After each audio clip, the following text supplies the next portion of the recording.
নমস্কার, কেমন আছেন? লগ্নাস ওয়ার্ল্ডে আপনাদের সকলকে স্বাগত। আজকে আমি সন্ধেবেলা ভেটকি মাছের চপ বানালাম। প্রথমে মাছের পিসগুলোকে অল্প হলুদ আর নুন দিয়ে সেদ্ধ করে নিয়েছি। তারপর সেগুলো কাটা ছাড়িয়ে ভালো করে দেখুন, কাটা ছাড়িয়ে ঠান্ডা করার জন্য একটা থালার মধ্যে ছড়িয়ে রেখে দিলাম। এবার 3 পিস ব্রেড নিয়ে নিয়েছি। ব্রেডের সাইডগুলো কেটে বাদ দিয়ে সেগুলোকে টুকরো করে আমি সাইডে রেখে দিলাম। একটা প্যানে অল্প পরিমাণ তেল দিয়ে সেটাকে গরম হলে তার মধ্যে 1 চামচ পরিমাণ গোটা জিরে দিয়ে দিয়েছি। জিরেগুলো বেশ ভালো করে ভাজা হলে, গন্ধ ছাড়লে তার মধ্যে একটা মিডিয়াম সাইজ পেঁয়াজ কেটে রাখা সেটা দিয়ে দিলাম। এবার তার মধ্যে 1 চামচ নুনও দিয়ে দিলাম। নুন দিয়ে দিলে পেঁয়াজগুলো তাড়াতাড়ি নরম হয়ে যাবে।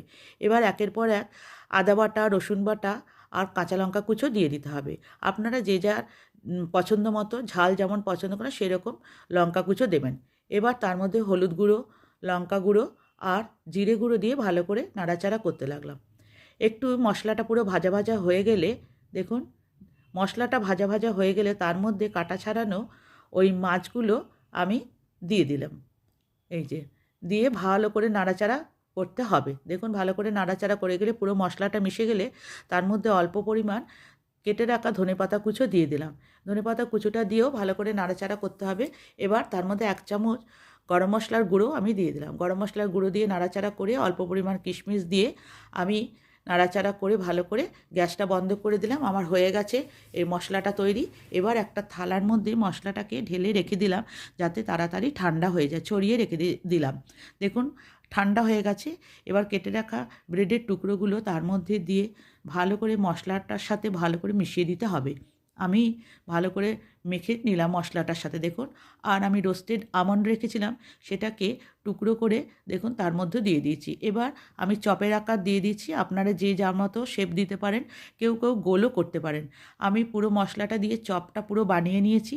তারপর একটা বাটিতে একটা ডিম, তার সাথে অল্প পরিমাণ নুন আর গোলমরিচ গুঁড়ো দিয়ে মিশিয়ে রেখেছি। আর একটা বাটিতে ব্রেড ক্রাম্ব রেখে দিয়েছি। সমস্ত চপগুলো আমার বানানো হয়ে গেলে একটা করে চপ আমি ডিমের ওই গোলাটার মধ্যে ডুবিয়ে দিয়ে তার মধ্যে ব্রেড ক্রাম্বের মধ্যে দিয়ে দিয়েছি। দেখুন এরকম করে সমস্ত চপগুলোই আমি তৈরি করে রাখলাম। তারপর একটা প্যানে তেল দিয়ে দেখুন তৈরি হয়ে গেছে। এবার একটা প্যানে তেল দিয়ে অল্প অল্প করে চপগুলো আমি ভেজে তুলে রাখবো।